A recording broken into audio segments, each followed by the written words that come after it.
मेरा नाम मगन है। मैं अपने माता पिता का छोटा बेटा था।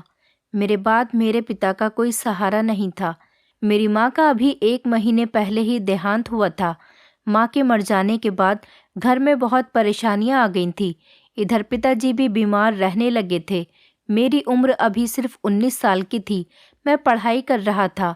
इसी दौरान मेरी माँ को एक ऐसी बीमारी लग गई जिसके बारे में हम लोगों को पता नहीं चल सका और मेरी माँ जल्दी ही इस दुनिया को छोड़कर चली गई। माँ के मरने के बाद पिताजी के दिल पर बहुत बड़ा सदमा लग गया और वो भी बीमार रहने लगे। उन्होंने कामकाज करना छोड़ दिया और वो बिस्तर से लग गए। मैंने अपनी पढ़ाई छोड़ दी और फिर मैं कोई नौकरी ढूंढने लग गया था। मेरे हाथ में कोई हुनर तो था नहीं, इसलिए मैं कोई मामूली सी नौकरी ढूंढ रहा था। मेरे भैया दूसरे शहर जाकर कारोबार करते थे, लेकिन कई कई दिन तक घर नहीं आते थे। मेरे माता पिता उनका इंतज़ार करते रहते थे, लेकिन एक दिन खबर आई कि मेरे भैया ने उसी शहर में ही किसी लड़की के साथ शादी कर ली है और उन्होंने अपनी दुनिया अलग बसा ली है। वो अब ना तो कभी हमें पैसे देंगे और ना ही कभी इस घर में वापस आएंगे। वो अपनी पत्नी के साथ उसी शहर में शिफ्ट हो गए थे। बिना किसी बात और बिना किसी लड़ाई झगड़े के मेरे भैया ने हम लोगों से सारे संबंध ख़त्म कर दिए थे। मेरी माँ को हमेशा भैया का सदमा लगा रहता था। अब माँ के मरने के बाद और पिताजी के बीमार होने के बाद घर की सारी जिम्मेदारी मेरे कंधों पर आ गई थी। मेरी इतनी उम्र नहीं थी जितनी बड़ी जिम्मेदारी मुझे मिल गई थी। मुझे हमेशा अब अपने पिताजी की तबीयत की फ़िक्र लगी रहती थी। हमारे घर के हालात बहुत ख़राब थे। हम लोग पहले से ही बहुत गरीब थे, इसलिए हमने भैया को दूसरे शहर नौकरी करने के लिए भेजा था और उन्हीं की कमाई से मेरी माँ मुझे पढ़ा लिखा रही थी ताकि आगे जाकर पढ़ लिख कर मैं किसी अच्छी नौकरी पर लग जाऊं और अपने घर की परेशानियों और हालात को बदल सकूं। अब मुझे घर में रहकर खाना भी बनाना पड़ता था और साथ ही साथ पिताजी का भी ख्याल रखना पड़ता था। जुड़े हुए पैसे हमारे पास सब खत्म हो चुके थे। दिन ब दिन मेरे पिताजी की तबीयत खराब होती चली जा रही थी। मैं नहीं चाहता था कि जिस तरह से मैंने अपनी माँ को खो दिया उसी तरह से मैं अपने पिताजी को भी खो दूँ। लोग मुझसे कहते कि तुम्हारे घर में परेशानी हो रही है, तुम शादी कर लो। भला मैं शादी कैसे कर सकता था? इधर मेरे पास नौकरी भी नहीं थी, मेरे हाथ में पैसे भी नहीं थे। यहाँ मुझसे घर का गुजारा करना मुश्किल हो रहा था। इधर मैं शादी करके अपने बीवी बच्चों का खर्च कैसे उठाता? मैंने बड़ी मुश्किल से एक नौकरी की तलाश की। मैंने एक ऑटो वाले से ऑटो चलाने की बात की। मैं किराए का ऑटो चलाया करता था और जितनी भी मजदूरी होती वो सब लाकर ऑटो मालिक के हाथ पर रख दिया करता था। वो अपनी खुशी से मुझे 300 या 400 रुपये दे दिया करता था। मेरे पिता ये सब देखकर बहुत शर्मिंदा होते थे, क्योंकि सुबह को जब मैं घर से निकलता तो घर की सारी साफ सफाई और पिताजी के लिए खाना बनाकर उनको खाना खिलाने के बाद ही घर से निकलता था और जब रात को काम से वापस आता तो रात का खाना बनाता था और बर्तन वगैरह धो लिया करता था। मुझ पर बहुत मेहनत पड़ रही थी, घर का काम भी और बाहर का काम भी। इधर पिताजी के छोटे मोटे काम भी मुझे ही करने पड़ते थे। घर में मेरे और पिताजी के अलावा कोई नहीं था। हम दोनों ही एक दूसरे का सहारा थे। मुझे नहीं पता था कि एक दिन मेरा घर इस तरह से उजड़ जाएगा, लेकिन जो पैसे मैं ऑटो से कमा कर ला रहा था उनसे मुझे कोई फ़ायदा नहीं हो रहा था, क्योंकि रोज़ मैं घर में खाना बनाने के लिए सब्ज़ी या आटा वगैरह ले आता था और फिर पिताजी की दवाइयाँ भी लानी होती थी। घर के बाकी के छोटे मोटे खर्चे होते थे। इस सब में वो सारे खर्चे पूरे नहीं हो रहे थे। मैंने फ़ैसला कर लिया था कि मैं कोई और काम तलाश करूँगा। बढ़ती हुई महंगाई में इतने पैसे हाथ में आते ही ख़त्म हो जाया करते थे, लेकिन मुझे तो किसी काम की कोई नॉलेज नहीं थी। ऑटो भी मैं इसीलिए चला लिया करता था कि मैं कभी कभी अपने दोस्तों के साथ उनकी कार ड्राइव कर लेता था। मैं ऑटो चलाने के अलावा कोई अच्छा काम देखना चाहता था। मैंने अभी इंटर भी नहीं किया था, इस वजह से मुझे पढ़ाई लिखाई की भी कोई नौकरी नहीं मिल रही थी। मैं बहुत परेशान हो गया था। अपनी इस मायूसी की मैंने कभी पिताजी को भनक भी नहीं पड़ने दी थी और मैंने हमेशा घर के हालात को सुधारने की कोशिश जारी रखी थी। लेकिन जब मैं घर जाता तो मेरे पिताजी मेरे चेहरे से मेरी परेशानी का अंदाज़ा लगा लिया करते थे। मैं उनके पास जाकर बैठ जाता और वो मुझसे कहते कि मुझे माफ़ कर दो बेटा, मेरी इस बीमारी ने तुम्हें लाचार कर दिया। अगर मैं बीमार नहीं होता तो अपनी कमाई से तुम्हें पढ़ा लिखा रहा होता और तुम्हारे सारे सपनों को पूरा करता। मेरे पिता मुझे गले लगाकर बहुत रो रहे थे। मैंने उनको समझाया, एक दिन मैं सब कुछ ठीक कर दूंगा। एक दिन मैं नौकरी ढूंढते हुए काफ़ी थक चुका था और मेरे शरीर की एनर्जी भी कम हो गई थी। मुझे कमज़ोरी महसूस होने लगी थी। मैं बहुत थका हुआ महसूस कर रहा था। तभी अचानक रास्ते में मुझे मेरा एक दोस्त मिल गया। मुझे इस तरह से मायूस देखकर उसने मुझसे मेरी परेशानी की वजह पूछी। मैंने उसको पूरी बात बता दी थी कि मैं नौकरी की तलाश कर रहा हूँ। मैं ये 300 या 400 रुपये वाली नौकरी नहीं करना चाहता। मैं चाहता हूँ कि महीने में मुझे ज़्यादा तो नहीं, लगभग 20-25 हज़ार रुपये तो मिल ही जाया करे। मेरे दोस्त ने कहा कि मेरे पिताजी गार्ड की नौकरी करते हैं। मेरे पिताजी ने बताया था कि वो जिस घर में वो नौकरी करते हैं वहाँ पर एक सिक्योरिटी गार्ड की ज़रूरत है। अब मेरे पिताजी तो काफ़ी बूढ़े हो गए, इसलिए वो पर्सनल सिक्योरिटी गार्ड की नौकरी नहीं कर सकते। वहाँ तुम्हें पैसे भी ज़्यादा मिलेंगे। अगर तुम चाहो तो वहाँ पर जाकर ट्राई कर सकते हो। मैं अपने दोस्त की बात सुनकर बहुत खुश हो गया था और मैंने ठान लिया था कि मैं यही नौकरी करूँगा। मेरे दोस्त ने मुझे एड्रेस दे दिया था और मैं वहाँ पर चला गया था। मैं जैसे ही उस घर में गया तो मुझे मेरे दोस्त के पिताजी ने अंदर भेज दिया। वहाँ जाकर मैंने देखा कि उस घर का मालिक एक बूढ़ा आदमी था। इस आदमी के अलावा मुझे घर में कोई भी दिखाई नहीं दे रहा था। ये एक आलीशान बंगले का मालिक था। मैंने उसे बताया कि मैं यहाँ पर नौकरी के लिए आया हूँ। जब उस आदमी ने मेरी बात सुनी तो वो मुझे गौर से देखने लगा और कहने लगा कि तुम्हारी सेहत तो अच्छी है, चलो तुम कल से आ जाना, जो भी काम होगा हम तुम्हें बता देंगे। ये शब्द मैंने अपने कानों से सुने तो मैं बहुत खुश हो गया था। ये पूरा घर देखकर मैं सोचने लगा कि सच में इस घर में नौकरी करूँगा तो खूब दिल लगेगा। इस घर के मालिक ने मुझसे ढंग से बात तक नहीं की थी और फिर अगले दिन मुझे अपने पास आने के लिए कहा था। अगले दिन मैं उस आदमी के पास चला गया था। मुझे अपने सामने देखते ही वो आदमी मुस्कुराने लगा। मैंने उसे बताया कि मैं किसी काम में हुनरदार नहीं हूँ। आप मुझे सोच समझते हुए ऐसा काम देना जो मेरे करने के काबिल हो और मैं उसे अच्छे से कर सकूँ। मैंने कहा, मुझे नौकरी की सख्त ज़रूरत है, मुझे निराश मत करना। उस आदमी ने कहा कि मैं तुम्हें अपने घर में नौकरी देने के लिए तैयार हूँ। उसने कहा, मुझे तुम जैसे ही मजबूर इंसान की तलाश थी, क्योंकि मजबूर लोगों को नौकरी देना मुझे बहुत पसंद है। मजबूर लोग अपना काम ईमानदारी से करते हैं और तुम्हें परेशान होने की कोई ज़रूरत नहीं। तुम मेरे पास बैठ जाओ। उस आदमी की बात सुनकर मैं घबरा गया था, लेकिन मुझे डर भी लग रहा था, क्योंकि इस तरह से अजनबी इंसान पर भरोसा नहीं किया जा सकता था। उस आदमी ने कहा था कि मैं तुम्हारी मदद करूंगा और तुम्हें किसी परेशानी का सामना नहीं करना पड़ेगा। उस आदमी ने कहा कि तुम्हें यहाँ कुछ नहीं करना, बस घर पर रहते हुए 24 घंटे ड्यूटी देनी है। मैं ये बात सोच रहा था कि मेरे घर पर मेरे पिता का ख्याल रखने वाला कोई नहीं। भला मैं अपने पिताजी को ऐसी हालत में छोड़कर इस घर में 24 घंटे रहकर नौकरी कैसे कर सकता हूँ। फिर मैं अपने दिमाग में ये भी सोच रहा था कि अगर मैंने इस आदमी की नौकरी को रिजेक्ट कर दिया और इसकी बात नहीं मानी तो हो सकता है कि इस काम के अलावा मुझे कहीं पर काम न मिले और फिर बाद में मुझे पछताना पड़े। मैंने अभी इस आदमी को कोई जवाब नहीं दिया था। मैं अपने दिल ही दिल में ये सब कुछ सोच रहा था। फिर मेरे दिमाग में सवाल आया कि मुझे यहाँ पर रहकर किस चीज़ की ड्यूटी करनी है। मैंने उस बूढ़े मालिक से ये सवाल किया तो इस आदमी ने मुझसे कहा कि तुम यहीं बैठो और कुछ देर इंतज़ार करो, मैं अभी आता हूँ। ये कहकर वो आदमी कुछ देर के लिए वहाँ से उठकर चला गया था। यह आदमी सच में बहुत अमीर था। मैं दाएं बाएं उसके घर को बड़ी बेसब्री आंखों से देख रहा था, लेकिन मुझे सिर्फ अपने काम से काम ही रखना था। जिस काम के लिए मैं यहाँ पर आया था मुझे वही काम करना था। थोड़ी देर के बाद वो आदमी आया और कहने लगा कि मैं तुम्हें तुम्हारा काम समझा देता हूँ, क्या तुम वो काम कर लोगे? मैंने कहा, पहले आप मुझे काम के बारे में तो बता दो, फिर मैं आपको सोच समझकर बता दूंगा कि मैं आपके काम के लायक हूँ भी या नहीं। तो उस आदमी ने कहा कि बस तुम्हें मेरे घर में बने हुए स्टोर रूम के बाहर ही खड़े रहना होगा और स्टोर रूम की पहरेदारी करनी होगी। इसके अलावा तुम्हारा और कोई काम नहीं। मैं इस आदमी की बात सुनकर हैरान रह गया था। भला ये किस तरह का काम था? और इस आदमी ने कहा कि इस काम के मैं तुम्हें महीने के 5 लाख रुपए दूंगा। मैं इस आदमी की बात सुनकर हैरान रह गया था। भला ये तो एक बहुत मामूली सा काम था। इस घर में इतने बहुत सारे नौकर थे, ये इतना मामूली सा काम इन लोगों में से भी तो ये किसी और को दे सकता था।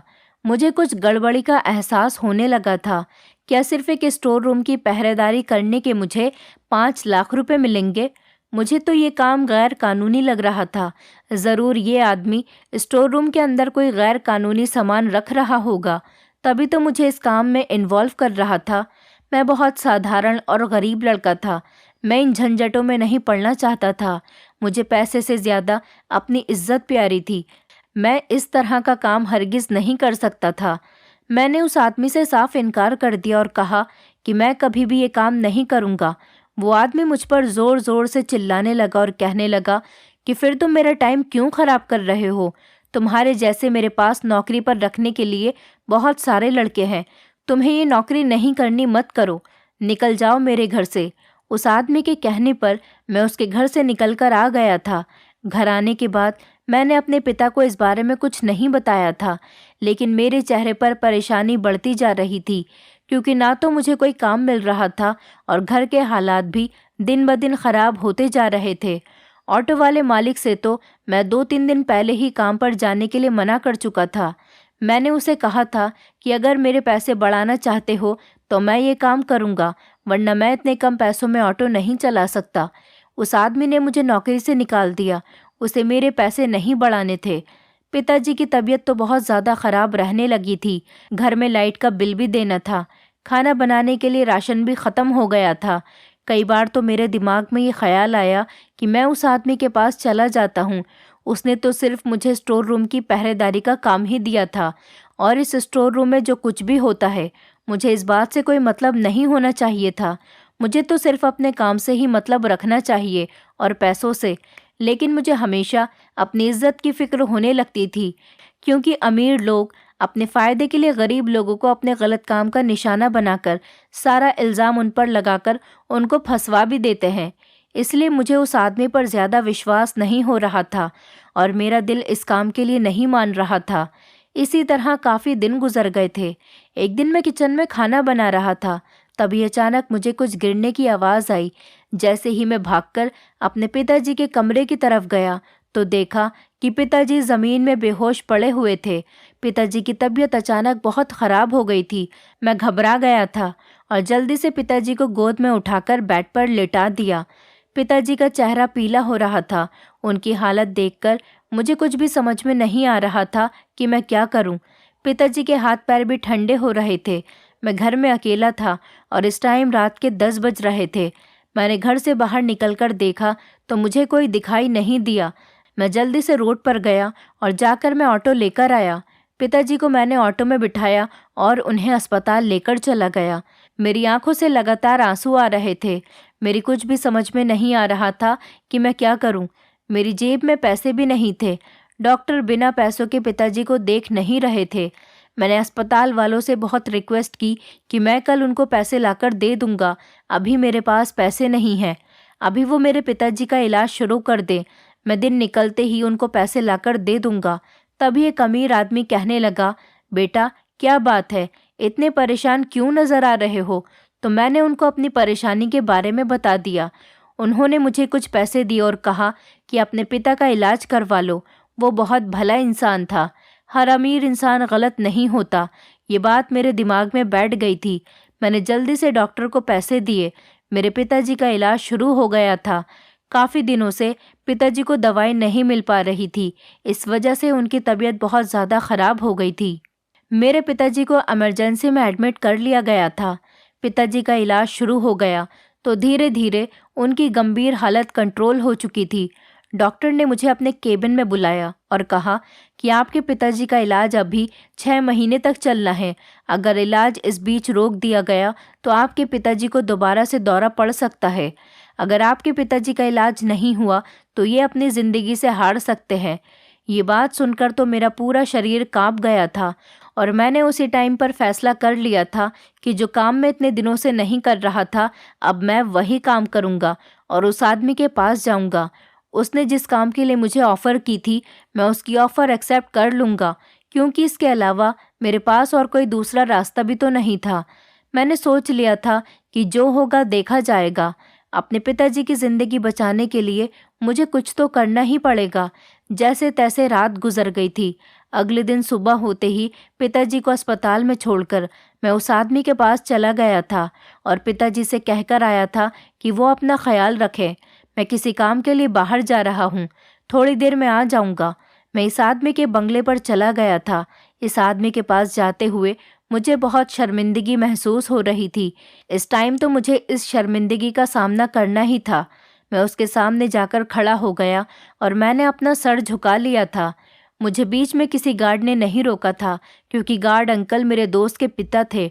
इसलिए उन्होंने मुझे आसानी से बंगले के अंदर जाने दिया। मैं उस आदमी के घर के अंदर उसके सामने शर्मिंदा हुआ खड़ा था और वो आदमी मुझे देखकर हंस रहा था। इस आदमी ने बहुत महंगे कपड़े पहने हुए थे और आज भी इस आदमी के अलावा मुझे पूरे घर में सिर्फ नौकर ही नौकर दिखाई दे रहे थे। शायद ये आदमी इस घर में अकेला ही रहता था। इस आदमी ने मुझे देखकर कहा कि मुझे पूरा यकीन था कि तुम ज़रूर आओगे और आज तुम आ गए हो। मैंने इस आदमी से कहा कि मुझे काम की ज़रूरत है और जो काम आपने मुझे बताया था, अब मैं वो करने के लिए तैयार हूँ। इस आदमी ने कहा, वैसे तो इस काम के लिए मेरे पास बहुत सारे लोग हैं, लेकिन मैं ये अपना काम किसी मजबूर और भरोसेमंद इंसान को सौंपना चाहता हूँ। और भरोसेमंद इंसान की पहचान है कि वो बहुत मजबूर होता है, तभी भरोसे से अपना काम करता है। उन्होंने मुझे मेरा काम समझा दिया और कहा कि तुम्हें 24 घंटे मेरे घर पर ही रहना होगा। मैं इस आदमी की ये बात सुनकर हैरान रह गया था। मैंने कहा कि मेरे पिताजी बीमार हैं और मेरे घर में उनका ख्याल रखने वाला कोई नहीं। मैं अपने पिता को अकेला नहीं छोड़ सकता। तो उस आदमी ने कहा कि तुम्हें इस बात की फ़िक्र करने की कोई ज़रूरत नहीं। मैं तुम्हारे घर पर तुम्हारे पिता का ख्याल रखने के लिए नौकरानियाँ भेज दूंगा। वो तुम्हारे घर का काम कर लिया करेंगी, लेकिन तुम्हें मेरा काम पूरी ईमानदारी के साथ करना होगा। मैंने उस आदमी की बात मान ली थी, लेकिन मैंने कहा कि आज के लिए तो मुझे अपने घर जाना ही होगा, क्योंकि मेरे पिता हॉस्पिटल में एडमिट हैं। मुझे उनको डिस्चार्ज करवाकर घर लेकर जाना है। मैं कल से काम पर आ जाऊंगा। उस आदमी ने मेरी बात को मान लिया था और ड्राइवर से कहा कि वो मुझे घर छोड़ आए। उस आदमी ने साथ साथ एक नौकरानी भी भेज दी थी। मैंने पहले अपने पिता को अस्पताल से डिस्चार्ज करवाया और उनको गाड़ी में बिठाकर मैं अपने घर ले गया था। मेरे पिताजी को हैरानी हुई थी कि ये गाड़ी किसकी है। मैंने उनको बताया कि ये गाड़ी मेरे एक दोस्त की है और मैं नौकरी पर लग गया हूँ, इसलिए ये नौकरानी आपका ख्याल रखेगी और आज से आपके सारे काम करेगी। उस आदमी ने मेरे पिताजी के इलाज के लिए मुझे थोड़े सारे पैसे भी दे दिए। मैंने अपने पिताजी के हॉस्पिटल का सारा बिल चुका दिया था। मैंने घर जाने के बाद पिताजी को बताया कि मेरी नौकरी लग गई है, लेकिन मेरी नौकरी दूसरे शहर में लगी है, इसलिए मैं घर पर आना जाना नहीं कर सकता।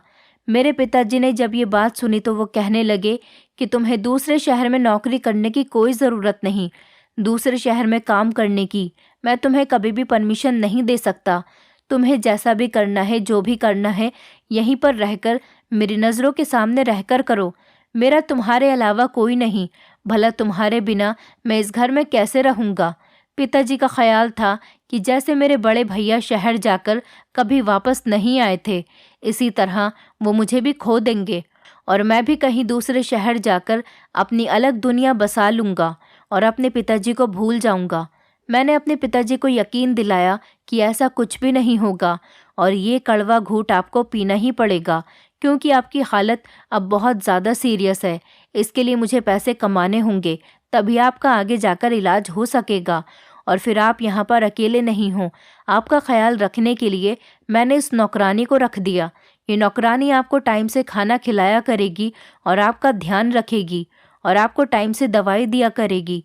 फिक्र करने वाली कोई बात नहीं। मैं हर महीने की छुट्टी पर आपसे मिलने के लिए आ जाया करूँगा। घर की परेशानी और आपकी तबीयत देखते हुए मुझे जो भी काम मिला मैंने उसके लिए हाँ कर दी।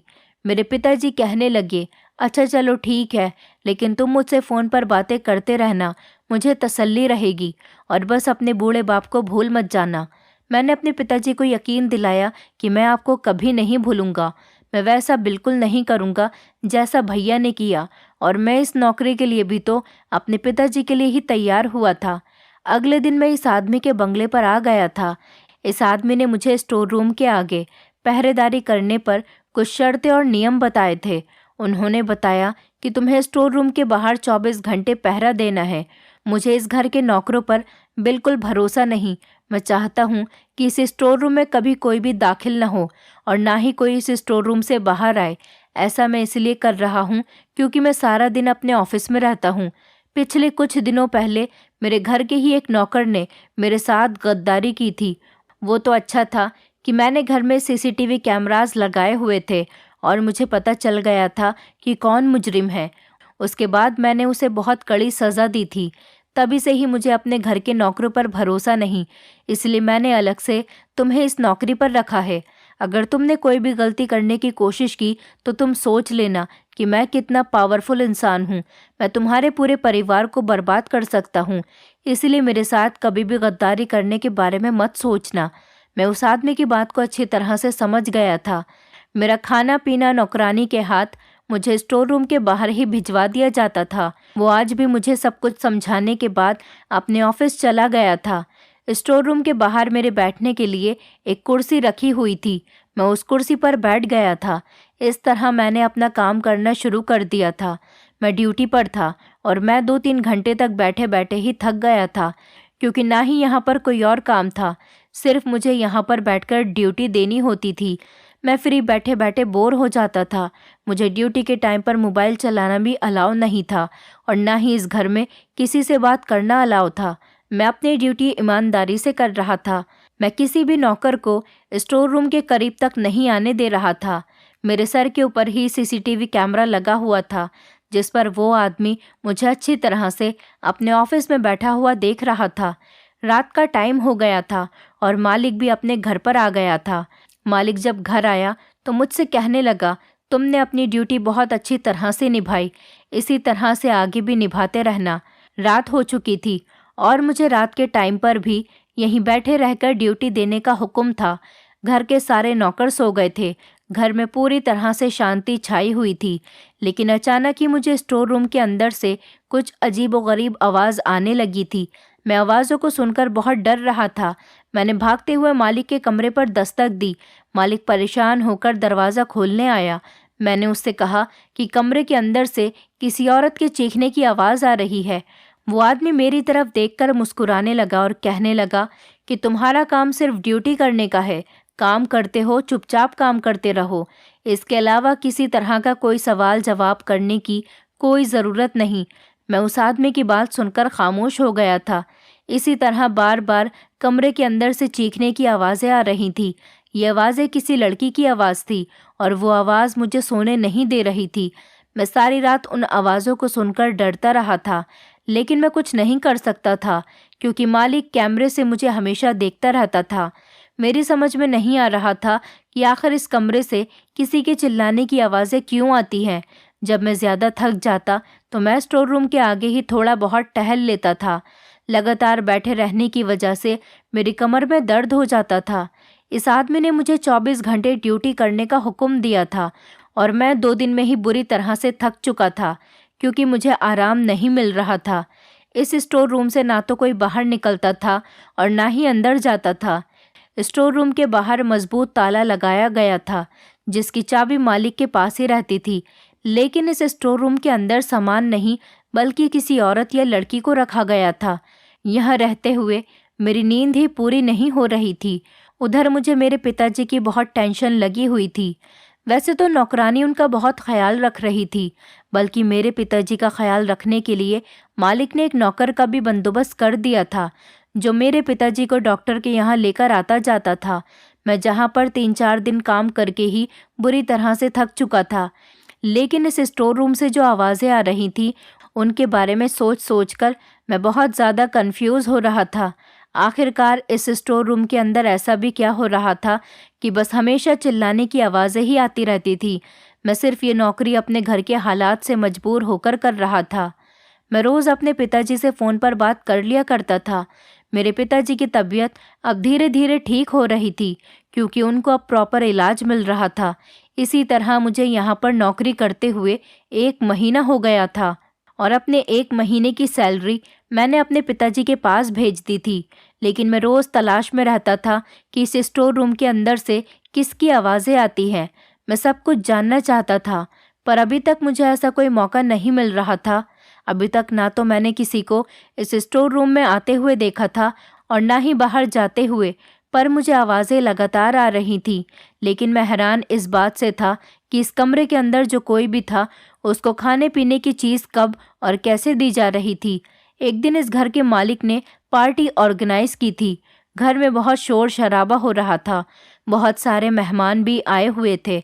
मैं तो अपनी ड्यूटी पर ही था, लेकिन अचानक ही अंदर से स्टोर रूम का दरवाज़ा बजने लगा। मैं हैरान रह गया था कि हमेशा तो स्टोर रूम के अंदर से चीखने की आवाज़ें आती थीं, लेकिन आज कोई दस्तक दे रहा था। तभी अचानक मुझे नीचे ज़मीन पर चाबी रखी हुई दिखी, क्योंकि स्टोर रूम का दरवाज़ा ज़मीन से थोड़ा ऊपर था। अंदर से किसी ने दरवाजे की झिरी से चाबी फेंकी थी। ये कमरे की चाबी लग रही थी और लगातार कोई दरवाज़ा बजा रहा था। मेरी कुछ भी समझ में नहीं आ रहा था मैं क्या करूं। मालिक तो अपने मेहमानों के साथ बिजी थे। वैसे भी मैं स्टोर रूम के अंदर की कहानी को जानना चाहता था और मैं सोच रहा था कि इस स्टोर रूम के अंदर ज़रूर कोई लाचार औरत है जिसे मदद की ज़रूरत है। मैंने सबसे पहले तो चेयर पर खड़े होकर कैमरे का कनेक्शन ऑफ किया ताकि सारी सिचुएशन में फंस न जाऊं, और फिर मैंने चाबी से दरवाजे को खोला। मेरे अंदर भी स्टोर रूम की स्टोरी जानने का इंटरेस्ट आ रहा था। मैंने जैसे ही स्टोर रूम के अंदर देखा तो मैं हैरान रह गया था, क्योंकि स्टोर रूम के अंदर एक जवान लड़की खड़ी हुई थी जिसकी उम्र लगभग 18 साल होगी। मैं उस लड़की को देखकर परेशान हो गया था। उसकी हालत बहुत ज़्यादा बुरी हो रही थी। वो बहुत बीमार लग रही थी और बहुत कमज़ोर थी। उसने मुझसे कहा, प्लीज़ मुझे इस कमरे से बाहर निकाल दो। 2 दिन के बाद इस घर का मालिक मुझे बेचने वाला है। मैं ये बात सुनकर हैरान रह गया था। उसने जल्दी से मेरा हाथ पकड़ लिया और मेरा हाथ पकड़कर वो कहने लगी, प्लीज़ मुझे लेकर यहाँ से भाग जाओ। मेरी कुछ भी समझ में नहीं आ रहा था, क्योंकि अगर मैं उसे लेकर भाग जाता तो मेरी नौकरी खतरे में पड़ जाती। उस लड़की ने कहा, प्लीज़ मुझे बचा लो, वरना मेरी इज्जत यहीं नीलाम हो जाएगी। इस टाइम मौका बहुत अच्छा है, सब लोग पार्टी करने में बिजी हैं, किसी को कुछ भी पता नहीं चलेगा।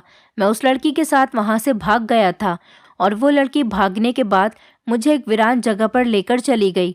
मैंने उससे कहा कि तुम्हारी वजह से मेरी नौकरी खतरे में पड़ गई। मैं बहुत मजबूर हूँ, मेरे पिताजी बीमार हैं, मैं इसीलिए ये नौकरी कर रहा था। उस लड़की ने कहा, मुझे तुम्हारे बारे में सब कुछ पता है। मुझे पता है कि तुम्हें मेरी पहरेदारी के लिए रखा गया था, लेकिन तुम्हें ये नहीं पता कि जिस आदमी के घर तुम नौकरी कर रहे हो वो कितना चालाक और घटिया इंसान है। उसने बताया कि हर 3-4 महीने बाद ये आदमी एक नई लड़की को अपने घर लेकर आता है और उसके बाद किसी अमीर आदमी के हाथ उसे बेच देता है। ये आदमी कहीं ऑफिस नहीं जाता, बल्कि ये आदमी लड़कियों को किडनैप करता है और उनका धंधा करता है। इस आदमी ने मुझे भी मेरे कॉलेज से किडनैप किया था।